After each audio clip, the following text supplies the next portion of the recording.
we've been doing drone strikes, throughout Pakistan, Afghanistan, Yemen, and some of the other countries in the region.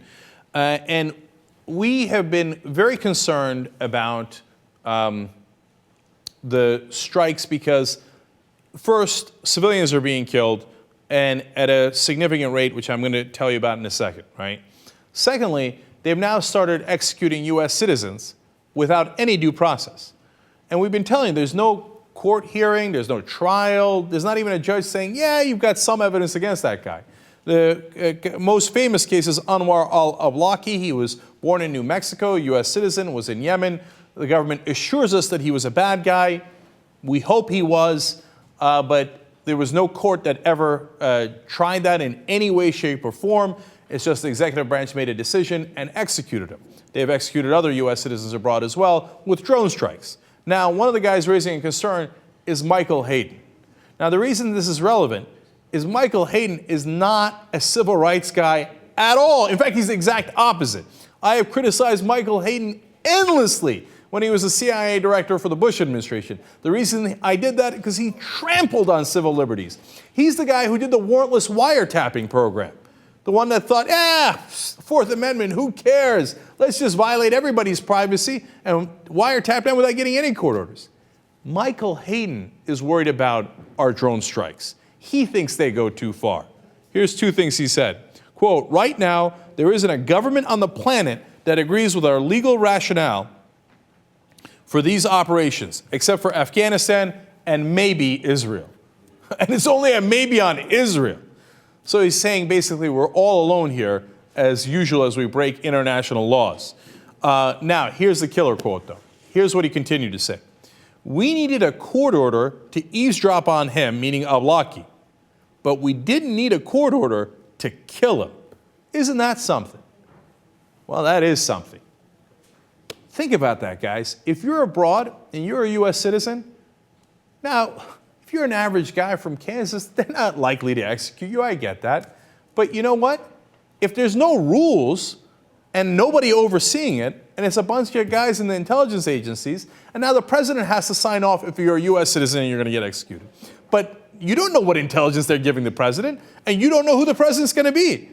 I mean, maybe some of you trust Obama. I suspect a lot of you don't think that that's the way to go, because that's not supposed to be our system of laws where we just trust the president. But imagine if it's President Newt Gingrich. You trust him that he's going to execute all the right guys without any due process whatsoever? And what happened to our Constitution?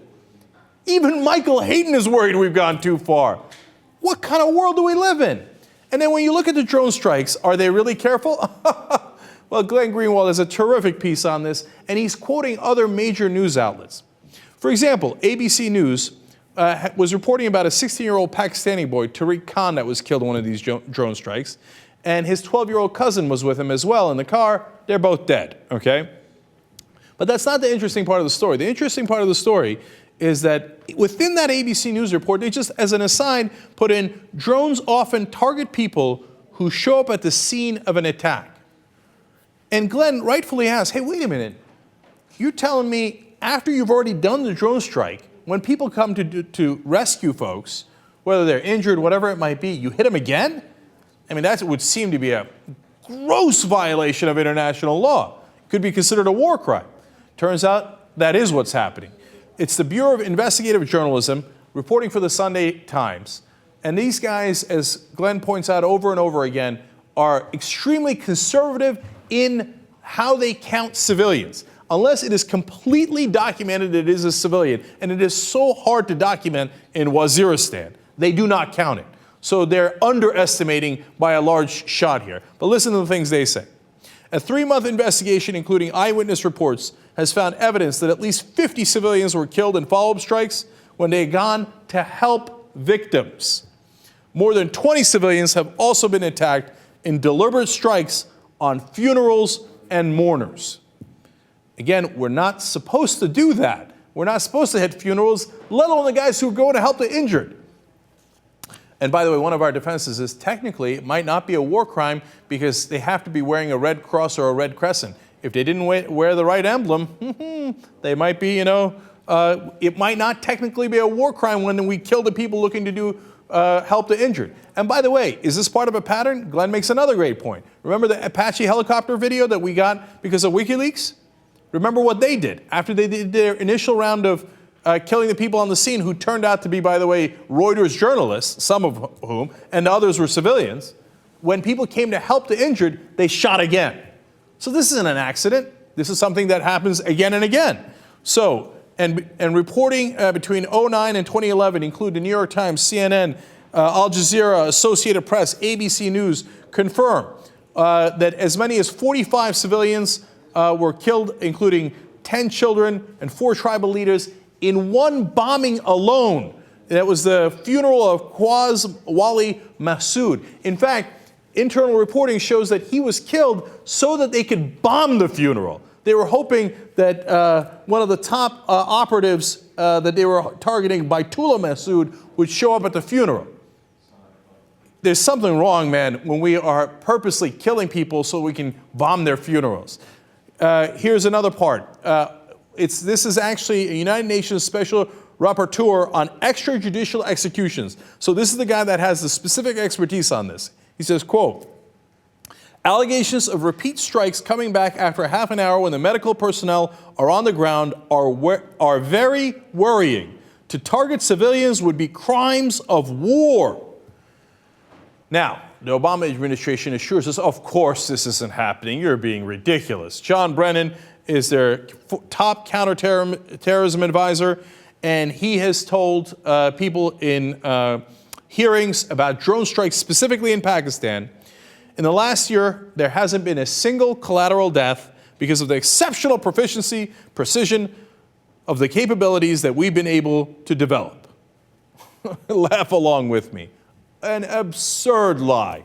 Of course that's not true.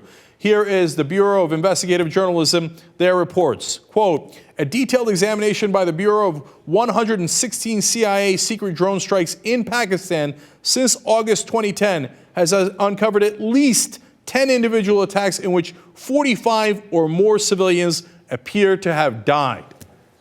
Come on, our bombs are that smart that in the middle of a funeral they're going to be able to tell who's a civilian and who's not, and only kill the non-civilians?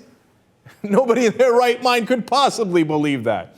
And when you hit a car with a 16-year-old and a 12-year-old traveling in it, you think the bomb goes, let me not kill the 12-year-old civilian. Of course it can't distinguish that and doesn't distinguish that. And that number we just gave you was just in relationship to Pakistan. When you look at the broader number, again, the Bureau finds, quote, that since Obama took office 3 years ago, between 282 and 535 civilians have been credibly reported as killed, including more than 60 children.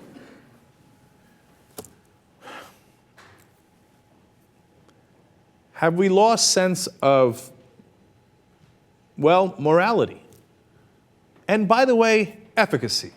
Do you think this works? Every day, and according to, again, some of the journalists covering this, there are more and more Taliban in northern Pakistan. Why? Because you killed their brothers and their sisters and their aunts and their uncles. So that whole clan joins up to fight you. It doesn't work. Even if you go past the deep immorality of killing civilians, let alone to me, the worst of it is when people go to pick up the injured and we bomb them again on purpose. And let alone the U.S. citizens we're executing without due process.